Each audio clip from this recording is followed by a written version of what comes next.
मेरे विद्यार्थी, आज हम लोग पढ़ेंगे रतौना आंदोलन, ब्रिटिश सरकार की प्रथम शिकस्त। यानी कहने का मतलब ये है कि रतौना आंदोलन जो है, इसी आंदोलन के माध्यम से अंग्रेज़ों की पहली शिकस्त मिली थी।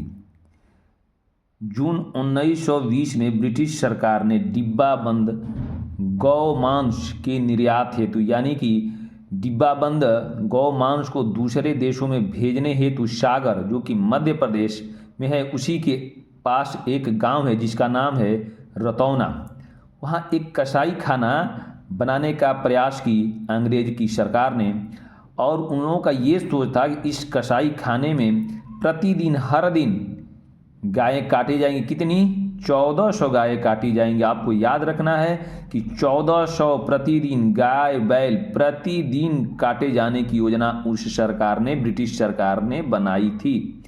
सरकार की इस कसाईघर खोलने की योजना का विरोध हेतु, खोलने का विरोध एक मुस्लिम युवक जिसका नाम अब्दुल गनी के नेतृत्व में सागर क्षेत्र में रतौना आंदोलन चलाया गया।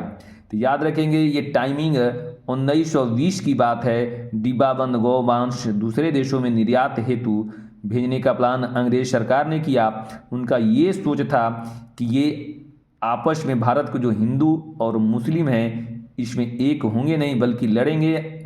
मुस्लिम ये सोचेगा कि ये गाय और बैल को काटा जा रहा है तो अंग्रेज़ों का ये साथ देंगे। अंग्रेज़ों की सोच ये थी। तो याद रखेंगे मेरे विद्यार्थी, 1400 गाय बैल प्रतिदिन काटे जाने की योजना थी ब्रिटिश सरकार की, अंग्रेज़ों की सरकार की। लेकिन इस का विरोध रतौना ग्राम में, ये आंदोलन का विरोध अब्दुल गनी के नेतृत्व में सागर क्षेत्र में रतौना आंदोलन चलाया गया।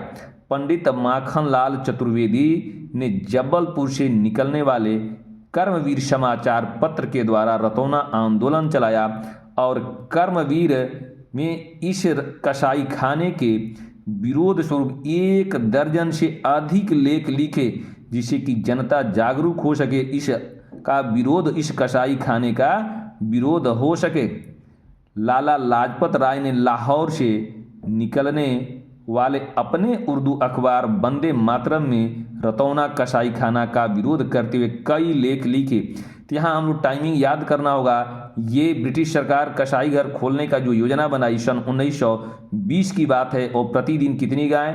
1400 गाय और बैल प्रतिदिन काटे जाने की योजना थी। और इसके मुख्य बात था कि ये इस आंदोलन को चलाने वाला एक मुस्लिम युवक अब्दुल गनी था, कि जिसका उम्र केवल मात्र 19 वर्ष था। और इसका विरोध साथ में पंडित माखनलाल चतुर्वेदी और ये लाला लाजपत राय ने किया।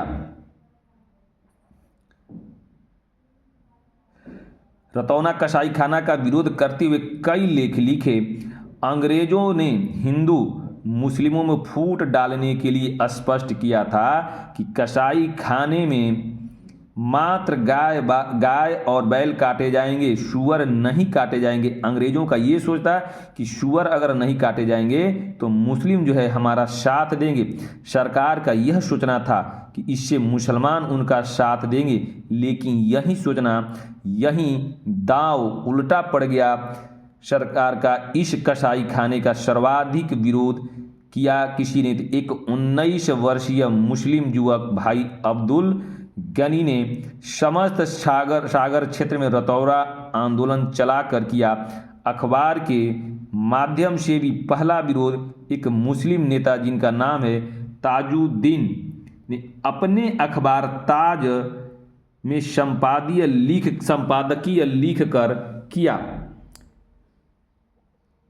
सागर क्षेत्र में एवं समाचार पत्रों द्वारा चलाया जा रहा रतौना आंदोलन इतना मजबूत था, इतना सशक्त था कि उसकी आवाज़, इसकी गूंज पूरे भारत, समस्त भारत में सुनाई देने लगी। भाई अब्दुल गनी एवं माखनलाल चतुर्वेदी के भाषणों ने जनता को आंदोलित कर दिया। जबलपुर की एक आम सभा में माखनलाल चतुर्वेदी द्वारा दिए गए एक अत्यंत ही ओजस्वी भाषण के कुछ अंश जो है इस प्रकार थे। आज तक गौ वध के मसले पर हम लोग यानी हिंदू और मुस्लिम एक दूसरे के हम लोग झगड़ा करते रहे, सिर फोड़ चुके हैं। इसी कारण को लेकर राज सत्ता ने हमारे बीच फूट के बीज बोए हैं, किंतु आज अब ये दोनों कौमें यानी कौमें का मतलब हिंदू और मुस्लिम एक हो गई, तब गौवध का जो असली रूप जो प्रकट हुआ है। जितनी गाय यूरोपों को काट कर भेजे थे केवल मांस भोजन की इच्छा को यानी यूरोपियों को पूरा करने के लिए चलाया जा रहा था अंग्रेजों के द्वारा, अंग्रेजों को तृप्त करने हेतु काटी जाती थी गाय और बैलें, उतनी मुसलमानों के लिए कदापि नहीं काटी जाती। गांव में आपने देखा हुआ गाय एक कुटुंब का रक्षण करती है। यदि उस कुटुंब की गाय छीन ली जाए तो क्या वह जीवित रह सकता है?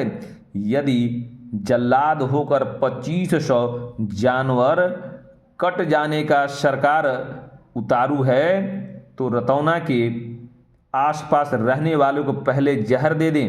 ये कहना था। समुद्र के बीचों बीच, जैसे समुद्र के बीचों बीच एक जहाज जिसका कोयला खत्म हो चुका है, जिसका ईंधन खत्म हो चुका है, और कप्तान अपने यात्रियों से, कप्तान मुसाफिरों से कहता है कि तुम सब अपनी रोटियां मुझे दो, जिससे इंजन की भट्ठी में आग पैदा की जाए। ऐसे में मुसाफिर क्या कहेगा? यह कहेगा, भाई उस भट्ठी में मुझे झोंक दे, रोटी बचेगी तो तुम्हारे काम आएगी। हम भी सरकार से कहते हैं कि यूरोपियों के पेट की भट्ठी में हमें डाल दे, गायें बचेंगी तो वे तुम्हें दूध घी द्वारा पुष्ट करेंगी। हम अन्न खाते हैं, हमारी